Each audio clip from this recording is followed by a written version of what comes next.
នុវត្តវិធីមួយនេះបងប្អូនគឺពិតជាល្អសម្រាប់ដើមឈើរបស់បងប្អូននៅពេលបងប្អូនធ្វើការដាំពួកដោយសារខ្ញុំបានអនុវត្តផ្ទាល់តែម្ដងដើមឈើមួយចំនួនរបស់ខ្ញុំដូចជាដើមក្រូចដែលបងប្អូនឃើញនៅក្រោយផ្ទះហ្នឹងគឺខ្ញុំធ្វើវិធីហ្នឹងបងប្អូនហើយនិយាយពីថាដើមក្រូចខ្ញុំឥឡូវហ្នឹងតែបាន2ឆ្នាំទេហើយចេញផ្លែទៀតដើមក្រូចមានក្រូចឆ្មាក្រូចខ្វិចក្រូចគេច្បាច់យកទឹកក្រូចអីចឹងណាឥឡូវមកមើលវិធីខ្ញុំវិញបងប្អូនវិធីនេះគឺងាយមែនតើហើយបងប្អូនត្រូវជីកដៅរៀងធំបន្តិចមកណាតែបើសិនជាបងប្អូននៅស្រុកខ្មែរដីរៀងផុសមិនបាច់ជីកធំក៏បានណាជីកមកល្មមសម្រាប់ដាក់អីវ៉ាន់កាកសំណល់ផ្សេងហ្នឹងទៅហើយបងប្អូនអាចដាក់ដាំបានហើយតែសម្រាប់ខ្ញុំបងប្អូនដោយសារផ្ទះខ្ញុំបងប្អូនដឹងស្រាប់ទេគឺដីភ្នំហើយជីកទៅខាងក្រោមដីឥដ្ឋហើយនឹងដីថ្មអត់មានសារជាតិចិញ្ចឹមមានដីផុសដីអីទេអញ្ចឹងវិធីរបស់ខ្ញុំគឺខ្ញុំយកមាន់ដែលខ្ញុំបានសំទុកនៅក្នុងទូទឹកកកអញ្ចឹងណាយកវាមកដាក់ជាមួយនឹងកាកសំណល់ផ្ទះផ្សេងពីសួនដំណាំរបស់ខ្ញុំអញ្ចឹងទៅខ្ញុំយកមកជ្រុំអញ្ចឹងហើយគឺខ្ញុំគ្របដីទុកសិនមាន់បងប្អូនមិនមែនសាច់មាន់ទេគឺឆ្អឹងមាន់ធម្មតាខ្ញុំទិញមាន់ទាំងមូលអញ្ចឹងទៅខ្ញុំភ្លាសយកអីគេហៅថាធូងមាន់ដែលមានសាច់ហ្នឹងទៅទុកឆាទុកអីឲ្យគ្រួសារខ្ញុំហើយអញ្ចឹងទៅគឺខ្ញុំយកអាហ្នឹងដាក់វាក្នុងទូកកសិនបងប្អូនពួកអីទៅទុកក្រៅទៅវាអាចនឹងអុយអញ្ចឹងយើងទុកទូកកចុះតាមពេលយើងដាំយើងអីចាំយើងយកវាមកប្រើប្រាស់ហើយមុននឹងខ្ញុំធ្វើការដាក់ដាំបងប្អូនគឺខ្ញុំតែងតែនេះយកជីសង្គ្រោះពន្លឺរបស់ខ្ញុំហ្នឹងមកដបអីចឹងទៅចាក់ពីខាងក្រោមនឹងឯងហើយកំពុងធ្វើអញ្ចឹងកូនគេឃើញហត់អញ្ចឹងទៅក៏គេយកផ្លែឈើផ្លែអីឲ្យញ៉ាំអញ្ចឹងណាខ្លាចម៉ាមីគេហត់និយាយទៅបងប្អូនគឺថាសេចក្តីសុខពេញទំហឹងតែម្ដងកូនបងប្អូនដូចកូនខ្ញុំអត់ទេកូនខ្ញុំឲ្យតែថាខ្ញុំ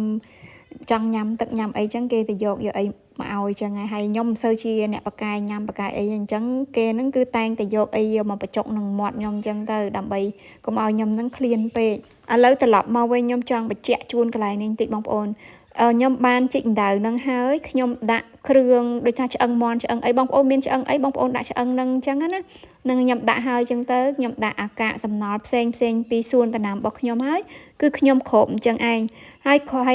មិនតាន់ទេបងប្អូនគឺថាដាក់ជីសិនខ្ញុំដាក់ជីសង្គ្រោះពន្លឺសិនតែបើសិនជាបងប្អូនអត់មានជីសង្គ្រោះពន្លឺទេអត់បាច់ដាក់ក៏បានដែរដោយសារបងប្អូនដែលរស់នៅស្រុកគេខ្លះគាត់អត់មានជីនឹងទេដោយសារពិបាកធ្វើព្រោះនៅស្រុកគេអត់មានថ្ងៃមានអីដិតដល់គឺពិបាកធ្វើហើយមួយទៀតបើសិនជារកទឹកយកមកធ្វើដំបងអត់បានទេជួនកាលធ្វើទឹកម៉ាស៊ីនហ្នឹងវាអត់ឡើងតែម្ដងទឹកដែលងាយឆាប់ឡើងបងប្អូនទឹកទន្លេទឹកបឹងទឹកព្រែកទឹកបួអីយើងហ្នឹងអាហ្នឹងយើងយកមកធ្វើមកវាឆាប់ឡើងដោយសារប្រភេទទឹកអស់ហ្នឹងគឺវាមានប្រភេទអតិសកុមប្រាណនៅក្នុងហ្នឹងណាបន្ទាប់ពីជីកកប់អីហើយកាកសំណល់ផ្សេងអញ្ចឹងហើយណាបងប្អូនខ្ញុំគ្របវាទុកចោលមួយអាទិត្យ2-3អាទិត្យអីវ៉ាណូបានខ្ញុំបានមានពេលមកដាំអញ្ចឹងណាវិធីមួយនេះបងប្អូនអាចធ្វើក្នុងរដូវសំទោសរដូវល្ងាមុនចូល spring ណាយើងធ្វើអញ្ចឹងទុកហើយយើងគ្របអញ្ចឹងទុកទៅចាំពេលដែលយើងចង់ដាំដើមឈើដើមអីយើងយកវាមកដាក់ដាំនៅរដូវ spring ហើយឥឡូវដល់វិធីខ្ញុំដាំឲ្យបងប្អូនវិធីខ្ញុំដាំហ្នឹងបងប្អូនខ្ញុំឃើញខ្ញុំហួយហ្នឹងគឺខ្ញុំហួយជីគេហៅថា Blood and Bone បើសិនជាបងប្អូនអត់មានជីហ្នឹងទេមិនបាច់ទេគឺថាដាំយកតែម្ដងទៅប៉ុន្តែរៀងរាល់មួយខែអីបងប្អូនដាក់ជីម្ដងណាហើយ2-3អាទិត្យអីបងប្អូនស្រោចជីទឹកទៅអាហ្នឹងតាមក្បួនតាមຂ្នាតដែលខ្ញុំតែងតែជម្រាបជូនបងប្អូនថា2 ទៅ 3 អាទិត្យស្រោចជីម្ដងជីកំប៉ុស្តយើងត្រូវដាក់មួយខែម្ដងដើមឈើ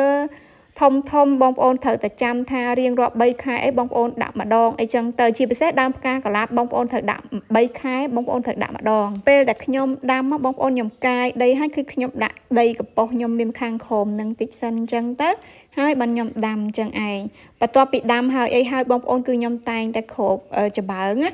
អញ្ចឹងវិធីគ្របច្បើងរបស់ខ្ញុំនេះគឺជួយទប់ទល់នៅកម្ដៅក្ដៅខ្លាំងពេកតែក្នុងដីព្រោះដល់ពេលខែក្ដៅគឺក្ដៅណាស់បងប្អូនហើយបន្ទាប់ពីដាំបានប្រហែលជា2-3ខែមកបងប្អូនហើយនិយាយពីថាដុះលឿនមែនតែនឥឡូវហ្នឹងកំពុងតែចេញផ្លែប៉ុន្តែខ្ញុំអត់ដឹងថាផ្លែហ្នឹងញ៉ាំទៅឆ្ងាញ់ទេបងប្អូនព្រោះអីខ្ញុំទៅតែបានទិញដែរអញ្ចឹងហើយដាំឆ្នាំទៅឥឡូវបានផលឆ្នាំហ្នឹងឯងហើយវីដេអូខ្ញុំមានតែប៉ុណ្្នឹងឯងអរគុណ